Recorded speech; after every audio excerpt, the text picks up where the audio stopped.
আচ্ছা, এটা কি ভাবা যায় যে দেশের কাছে পৃথিবীর সবচেয়ে বড় তেলের ভাণ্ডার আছে, সেই দেশই কিনা এতটা ভয়াবহ অর্থনৈতিক সংকটে পড়তে পারে? ভেনেজুয়েলার এই গল্পটা কিন্তু শুধু একটা দেশের পতনের কাহিনী না, এটা আমাদের সবার ভবিষ্যতের জন্য একটা বড়সড় সতর্কবার্তাও বটে। ৬৫,৩৭০%। হ্যাঁ, ঠিকই শুনছেন। এটা কিন্তু কোনো টাইপিং মিস্টেক বা পরিসংখ্যানের ভুল নয়। ২০১৮ সালে ভেনেজুয়েলার বার্ষিক মুদ্রাস্ফীতি ঠিক এই পর্যায়ে পৌঁছেছিল। একবার ভাবুন তো, শুধু এই একটা সংখ্যায় দেশটির অর্থনৈতিক বিপর্যয়ের ভয়াবহতা বোঝানোর জন্য যথেষ্ট, তাই না? তো আসল প্রশ্নটা হলো, ঠিক কিভাবে এমনটা হলো? কিভাবে প্রাকৃতিক সম্পদের টইটম্বুর একটা দেশ এমন চরম দুর্দশার মধ্যে পড়ল? চলুন এই রহস্যের গভীরে ঢোকা যাক আর এর পেছনের কারণগুলো এক এক করে খুঁজে বের করা যাক। যখনই ভেনেজুয়েলার সংকট নিয়ে কথা হয়, তখন একটা থিওরি সবার আগে সামনে আসে। চলুন একে আমাদের তদন্তের প্রধান সন্দেহভাজন হিসেবেই ধরে নেওয়া যাক। মানে ওই যে বলে না, পাঠ্য বইয়ের ক্লাসিক উদাহরণ।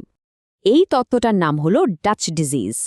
সহজ কথায় বললে, যখন একটা দেশ তেল বা অন্য কোনো একটা প্রাকৃতিক সম্পদের উপর এতটাই নির্ভরশীল হয়ে পড়ে যে তার কৃষি বা কলকারখানার মতো অন্য জরুরি শিল্পগুলো প্রায় মরে যায়, তখন দেশের অর্থনীতি মারাত্মক ঝুঁকির মধ্যে চলে আসে।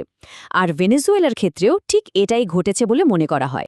আর এই তথ্যের সবচেয়ে বড় পরীক্ষাটা আসে ২০১৪ সালে। সেই সময় আন্তর্জাতিক বাজারে তেলের দাম একেবারে হু হু করে পড়তে শুরু করে। এখন কথা হলো, যদি ডাচ ডিজিজই একমাত্র কারণ হতো, তাহলে তো অন্য তেল নির্ভর দেশগুলোরও ভেনেজুয়েলার মতোই অবস্থা হওয়ার কথা ছিল, তাই না? কিন্তু এখানেই আসল টুইস্টটা। এই চার্টগুলো দেখুন। ২০১৪ সালের পর যখন তেলের দাম কমে গেল, তখন অন্য তেল নির্ভর দেশগুলোও কিন্তু সমস্যায় পড়েছিল, কিন্তু তারা ঠিকই সামলে নিয়েছে। আর ভেনেজুয়েলার অবস্থা দেখুন, এই হলুদ লাইনটা, এটা হলো ভেনেজুয়েলা। জিডিপি গ্রোথ আর ইনফ্লেশন দুটো গ্রাফেই দেখুন, লাইনটা একেবারে খাদের দিকে নেমে গেছে। অন্য দেশগুলোর অ্যাভারেজ থেকে যোজন যোজন দূরে। তো এটা একদম পরিষ্কার যে শুধু তেলের দাম কমা বা ওই ডাচ ডিজিজ তত্ত্ব দিয়ে এই বিশাল পতনের পুরোটা ব্যাখ্যা করা যায় না। এর পেছনে আরও গভীর, আরও জটিল কিছু একটা ছিল। তাহলে প্রশ্নটা থেকেই যায়, যদি শুধু তেলের দামই একমাত্র ভিলেন না হয়, তাহলে পর্দার আড়ালে আর কি কি এমন কারণ ছিল যা ভেনেজুয়েলাকে এই ধ্বংসের পথে ঠেলে দিল? চলুন এবার আমাদের তদন্তের পরের ধাপে যাওয়া যাক। এখন আমরা সেই সব গোপন কারণগুলোকে সামনে আনব যেগুলো একসাথে মিলে এই বিপর্যয়টা ঘটিয়েছে। প্রথম আর সবচেয়ে বড় কারণগুলোর একটা হলো দেশের ভেতরের কিছু নীতি, যা শাবিসমো নামে পরিচিত, মানে প্রাক্তন প্রেসিডেন্ট হুগো শাভেজের নীতি। এর মধ্যে ছিল বড় বড় কোম্পানিগুলোকে জাতীয়করণ করা, বিশাল সামাজিক প্রকল্পে প্রচুর টাকা খরচ করা, আর বাজারে প্রায় সব জিনিসের দাম কঠোরভাবে বেঁধে দেওয়া। এই পলিসিগুলো শুরুতে বেশ জনপ্রিয় হলেও এগুলো আসলে দেশের উৎপাদন ব্যবস্থাকে ভেতর থেকে একেবারে ফোপড়া করে দিয়েছিল। এই চারটা একটা অবাক করা সত্যি তুলে ধরে। ২০০১ থেকে ২০১২ সাল পর্যন্ত, মানে যখন বিশ্ববাজারে তেলের দাম ছিল আকাশ ছোঁয়া, তখনও ভেনেজুয়েলার সরকার আয়ের চেয়ে ব্যয় বেশি করছিল, মানে লাগাতার ঘাটতি। এই লাগাম ছাড়া খরচই প্রমাণ করে যে সমস্যাটা আসলে তেলের দাম কমার থেকেও অনেক বেশি পুরনো আর গভীর। সংকটের বীজ বোনা হয়েছিল অনেক আগে। দ্বিতীয় যে কারণটা এই সংকটকে আরও বাড়িয়ে তোলে, সেটা হলো একটা বিশাল কালোবাজার বা শ্যাডো ইকোনমির জন্ম, যা দেশের আসল অর্থনীতিকে প্রায় পঙ্গু করে দিয়েছিল। আর এই ভয়ঙ্কর চক্রটা ঠিক এভাবেই কাজ করত।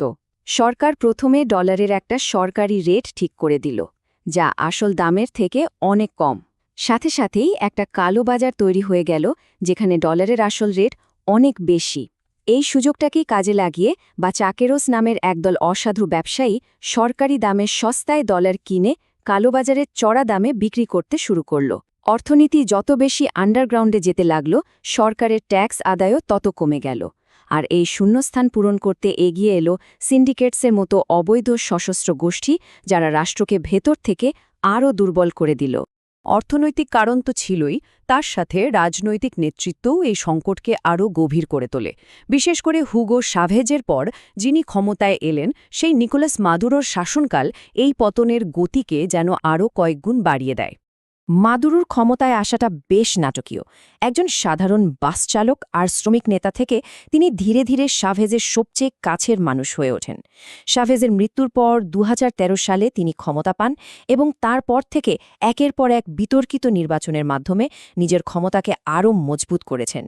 মাদুরোর আমলে ক্ষমতা পুরোপুরি এক ব্যক্তির হাতে চলে যায়।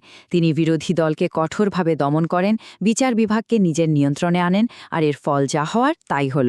ভেনেজুয়েলা আন্তর্জাতিকভাবে একঘরে হয়ে পড়ল। আমেরিকা আর অন্যান্য দেশগুলো এমন সব অর্থনৈতিক নিষেধাজ্ঞা জারি করল যা দেশটির তেল শিল্পসহ পুরো অর্থনীতিকে ধ্বংসের শেষ প্রান্তে ঠেলে দিল। এত কিছুর পর ভেনেজুয়েলার ভবিষ্যৎ এখন কোন দিকে? দেশটার সামনে এখন খুবই কঠিন কিছু সিদ্ধান্তের সময়। বিশেষজ্ঞদের মতে ভেনেজুয়েলার সামনে এখন মূলত দুটো রাস্তা খোলা। এক, রাষ্ট্রীয় নিয়ন্ত্রণ আরও কঠোর করা, যা দেশটিকে বাকি দুনিয়া থেকে আরও বিচ্ছিন্ন করে দিতে পারে। আর দুই, অর্থনীতিকে উদার করা, মুদ্রা নিয়ন্ত্রণ তুলে দেওয়া আর আন্তর্জাতিক সাহায্য নেওয়া। এই পথে গেলে হয়তো কালোবাজার খতম হবে, কিন্তু এর জন্য বড় ধরনের রাজনৈতিক পরিবর্তন দরকার। এই গভীর সংকটের মধ্যে ভেনেজুয়েলার ভবিষ্যৎ একটা বিরাট প্রশ্নচিহ্নের মুখে এসে দাঁড়িয়েছে। দেশটা কি এই অর্থনৈতিক বিপর্যয় আর রাজনৈতিক ভাঙন কাটিয়ে আবার ঘুরে দাঁড়ানোর কোনো রাস্তা খুঁজে পাবে, নাকি আরও গভীর অনিশ্চয়তার দিকে এগিয়ে যাবে? এটা এমন একটা প্রশ্ন যার উত্তরের উপর নির্ভর করছে লক্ষ লক্ষ মানুষের ভাগ্য। এর উত্তর হয়তো সময় আমাদের দেবে।